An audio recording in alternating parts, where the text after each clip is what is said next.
ఎవరికైనా వాళ్ళకైనా భార్యలు ఉంటారు, వారి భార్యలను ఉద్దేశించి మనలో ఎవరైనా కానీ మనమైనా కూడా అలా మాట్లాడితే వాళ్ళకి నచ్చుతుందా? ఎవరికి నచ్చదు. నచ్చినప్పుడు అలాంటి మాటలు మాట్లాడేదానికి కనీసం అలాంటి మాటలు మాట్లాడినప్పుడు తప్పు అని చెప్పి కనీసం ఈ నాయకులన్నా చెప్పాలి కదా. ఈ చంద్రబాబు నాయుడు చెప్పడు, ఈ లోకేష్ చెప్పడు, ఇలా దత్తపుత్రుడు చెప్పడు. పవన్ కళ్యాణ్ అనేటువంటి వ్యక్తి గురించి ఎందుకంటే భార్యలు చెల్లెలుగా మారి సంబంధాలు చూడడం అనేటువంటిది ముమ్మాటికి ఎంత తప్పో, భార్యల్ని కారులతో పోల్చి కార్లు మార్చినట్టు మారుతారనే ప్రత్యర్థి నాయకుడికి సంబంధించినటువంటి వ్యక్తిగత జీవితం గురించి మనం విషయ పరిజ్ఞానం లేకుండా మాట్లాడడం అంతకు మించి తప్పు. జగన్మోహన్ రెడ్డి గారు అంతకు మించి తప్పు. దెయ్యాలు వేదాలు వల్లించకూడదండి.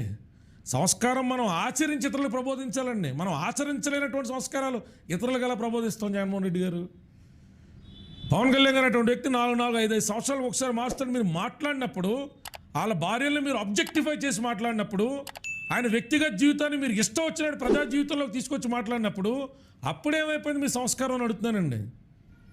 పవన్ కళ్యాణ్ అటువంటి వ్యక్తి తప్పని చెప్పాలా? తప్పని చెప్తే ముందు తప్పని మిమ్మల్ని చెప్పు తీసి కొట్టేసిన తర్వాత కదండి అందరికీ చెప్పాలి.